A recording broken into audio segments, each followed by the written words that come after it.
নমস্কার, আমি মিলন স্যার। পাল একাডেমি সেন্টারে তোমাদের সকলকে জানাই স্বাগত। আজকে ক্লাস 5 এর অঙ্ক বইয়ের যদি তোমরা পেজ নাম্বার ৭৬ বার করো, তাহলে ৭৬ নাম্বার পেজে তোমাদের আমি ৭ দাগের এবং ৮ দাগের এই দুটো অঙ্ক একটু লিখে রেখেছি। আজকের এই টিউটোরিয়ালে এই দুটো অঙ্ক কিভাবে করতে হবে সম্পূর্ণ আলোচনা করব। তাহলে চলো আমরা বেশি কথা বাড়াবো না, আমরা সরাসরি চলে আসবো ৭ নাম্বার অঙ্কে। ৭ নাম্বার অঙ্কটি আগে আমরা একটু পড়ে নিই যে এর মধ্যে কি বলেছে। দেখো, বলেছে যে এক ব্যক্তির ৬০,০০০ টাকা ছিল। খুব ভালো কথা, এক ব্যক্তির ৬০,০০০ টাকা ছিল। তিনি ২৫০০ টাকা স্ত্রীকে এবং ১০,৫০০ টাকা পুত্রকে দিলেন। তার মানে তিনি তার স্ত্রীকে দিয়ে দিয়েছে ২৫০০ টাকা, ২৫০০ টাকা, এবং তার ছেলেকে দিয়ে দিয়েছে বা পুত্রকে দিয়ে দিয়েছে ১০,৫০০ টাকা। এবং বাকি যে টাকাটা ছিল সেই টাকাটা তিনি দান করে দিয়েছেন। এখন আমাদের বের করতে বলেছে যে তিনি কত টাকা দান করেছিলেন। তার মানে ৬০,০০০ টাকা থেকে তিনি কাকে কত টাকা দিল, আগে সেটা আমরা একটু বের করি। তারপরে ৬০,০০০ টাকা থেকে যাদের দিয়েছে সেই টাকাটা বাদ দিলেই আমরা পেয়ে যাব যে তিনি কত টাকা দান করেছিলেন। ওকে, তাহলে আমরা একটু আগে লিখে নিই যে তিনি তার স্ত্রী এবং পুত্রকে মোট কত টাকা দেয় সেটা আমরা একটু বের করি। যে তিনি তার স্ত্রী এবং পুত্রকে, তাই না, মোট টাকা দেন, মোট টাকা দেন। তাহলে স্ত্রীকে দিচ্ছিল কত, আগে পুত্রটা আমরা লিখি, বড়টা আগে লিখে নিই, ১০,৫০০ টাকা পুত্রকে দিল, আর স্ত্রীকে দিচ্ছে হচ্ছে ২৫০০ টাকা, ২,৫০০ টাকা। তাহলে মোট কত টাকা দিল, এখন আমরা যদি একটু যোগ করি তাহলে বেরিয়ে যাবে যে মোট কত টাকা দিয়েছিল। তাহলে ০,০,০,০,০,০,০, ৫ ৫ ১০-এর শূন্য, হাতে আমার ১, ২ এর ১ ৩, ৩ আর ০ যোগ করলে আমাদের ৩ হয়, আর ১-এর ১ বসে যাবে। তার মানে ১৩,০০০ টাকা মোট তিনি দিয়েছেন তার পুত্র এবং স্ত্রীকে। তাহলে এখান থেকে আমরা সরাসরি এখন বের করে দিতে পারবো। অতএব তিনি, আচ্ছা, এই লেখাটা লেখার আগে আমরা আরেকটা লাইন লিখে নিই। এত টাকা যেহেতু তিনি দিলেন তার স্ত্রী এবং পুত্রকে, আগে এই লাইনটা আমরা লিখি। অতএব তার কাছে টাকা আছে, অতএব তার কাছে এখন টাকা আছে। টাকা আছে কত টাকা, ৬০,০০০ টাকা ছিল, তার থেকে তিনি দান করলো, সরি দান না, তার স্ত্রী এবং পুত্রকে দিলেন কত, ১৩,০০০ টাকা। তাহলে যদি বাদ দেই তাহলে কত টাকা আছে সেটা আমরা পেয়ে যাব, তাই তো। তার কাছে এখন টাকা আছে ০,০০,০০,০০,০০। এবার শূন্যকে ১০ ধরতে হয়, ১০ থেকে ৩ গেলে ৭, হাতে তখন ১ আছে, ১ আর এই ১ যোগ করলে ২, তারপর ৬ থেকে ২ গেলে আমাদের ৪। তার মানে ৪৭,০০০ টাকা এখন তার কাছে পড়ে আছে। যে টাকাটা পড়ে আছে তিনি এই টাকাটা কি করেছেন, দান করে দিয়েছেন। তাহলে আমরা পেয়ে গেলাম অতএব তিনি কত টাকা দান করেছিলেন, ৪৭,০০০ টাকা দান করেছিলেন। তাহলে এই লাইনটা আমরা একটু লিখে দিই। অতএব তিনি দান করেছিলেন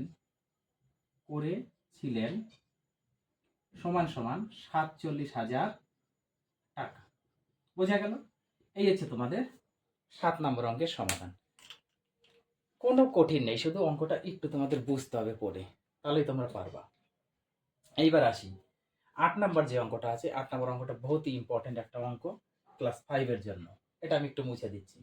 দেখো কি বলেছে, ১ থেকে ১০ এর মধ্যবর্তী, তার মানে ১ থেকে ১০ এর মধ্যে যতগুলি আমাদের মৌলিক সংখ্যা আছে সেই মৌলিক সংখ্যাগুলির আমাদের যোগফল নির্ণয় করতে বলেছে। তার মানে কত হয় ওই মৌলিক সংখ্যাগুলির যোগফল, সেটা আমাদের বের করতে হবে।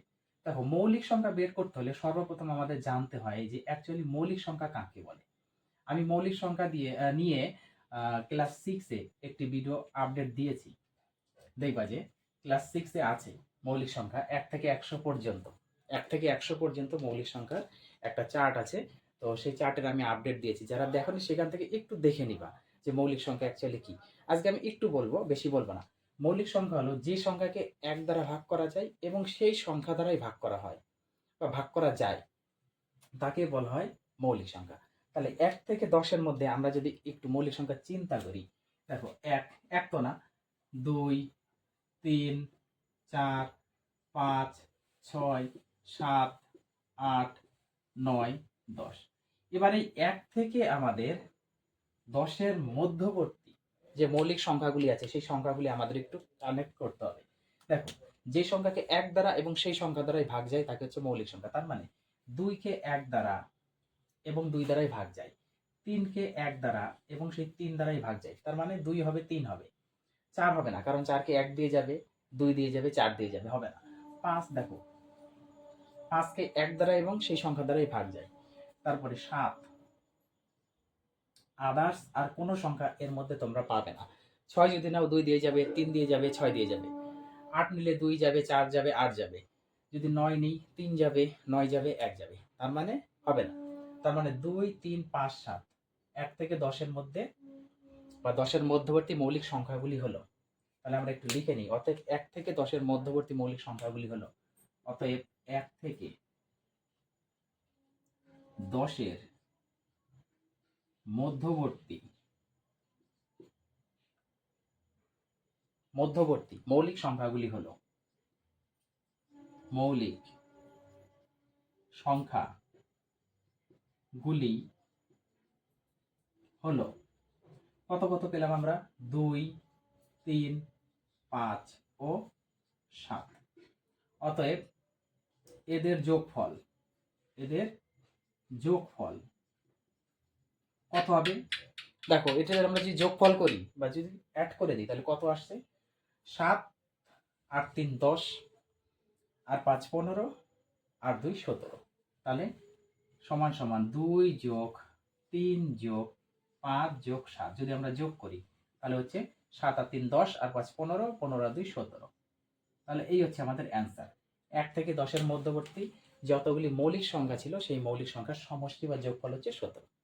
আশা করি 8 নম্বর অঙ্ক নিয়ে তোমাদের কারো কোথাও সমস্যা নেই। যদি তোমাদের সমস্যা হয়ে থাকে, আমি বলছি তো ক্লাস 6-এর জন্য আমি আপডেট দিয়েছি, মৌলিক সংখ্যা নিয়ে সম্পূর্ণ সেখানে আলোচনা করেছি, একদম ডিটেলস আমি আলোচনা দিয়েছি। যারা দেখো একটু দেখবা, ক্লাস 6-এর সার্চ মারবা, দেখবা আসবে। তাহলে এই অঙ্কগুলি তোমরা একটু প্র্যাকটিস করো। আর এই অধ্যায়ে তোমাদের 2টো অঙ্ক আছে, আমি পরবর্তী পার্টে তোমাদের করিয়ে দেবো। তাহলে আজকের মতো আমি এখানে শেষ করছি।